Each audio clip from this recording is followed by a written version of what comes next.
While many of us are familiar with the classic Universal Dracula film, it only slightly illustrates the source material by Bram Stoker.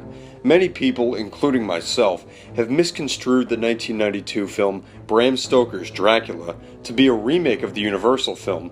Honestly, it's about as far from the 1931 film as it could be, and I think director Francis Ford Coppola really fixated himself on that idea. Just think about it, an adaptation of Dracula by the same guy who made the Godfather movies? That's gotta be great, right? Well, Coppola has made it clear that he wanted to most effectively capture the original story from the novel and do it proper justice. But would that translate to a great film? Honestly, I don't think anyone can really tell. Bram Stoker's Dracula is one of the strangest horror movies I think I've seen, and for so many reasons. On one hand, you have some really admirable things going on for this movie. The visual style is pretty mesmerizing at times, honestly. The sets really emphasize the gothic approach that Coppola took with the film, and completely capture that feeling of the classic horror film setting. We also see various kinds of images superimposed atop other shots.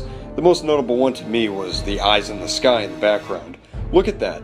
These methods don't always work well, but when they do, it's pretty damn engaging on a visual level and just kind of lets you sink into the movie a little bit more psychologically. Gary Oldman also does a great job as Dracula. This calls for him to don several different appearances, including really silly appearances. He even seems to pay tribute to Bela Lugosi and emulates his Hungarian accent quite well. Welcome to my home. Enter freely of your own will and leave some of the happiness you bring. While the visual style is appealing and the lead performance is strong, this movie is just so bizarre and over the top.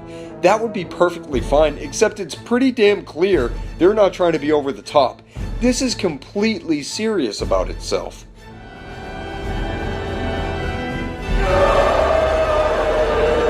What's even more strange is that for a film that's so over the top, it has a dreadful pace.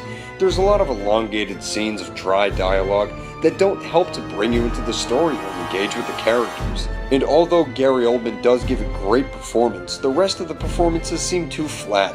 Anthony Hopkins is pedestrian in this film as Van Helsing, and everybody else just seems like they didn't have much direction on how to act their lines throughout the entirety of the movie. Not to mention, there's just so many bizarre moments in this film that seem either out of place or completely unnecessary. Dracula turns into a litter of rats? How does that make any sense, even in this context? Rat. Rat. Rat. While the critics seem to have loved this one when it originally came out into the theaters, this one really didn't sit well with me. Sure, the gothic look and tone is pulled off quite well, but everything else is a mix between dull and overdone, and it just really doesn't add up to a completely fulfilling movie. I think Coppola was much more focused on the aesthetic of this film, rather than getting the best performances out of his actors and getting the audience into the story. Francis Ford Coppola's direction of his Dracula movie really seems to keep it from being as prolific as its predecessor. If you appreciate the Universal Dracula for what it is, I think that remains the more favorable movie.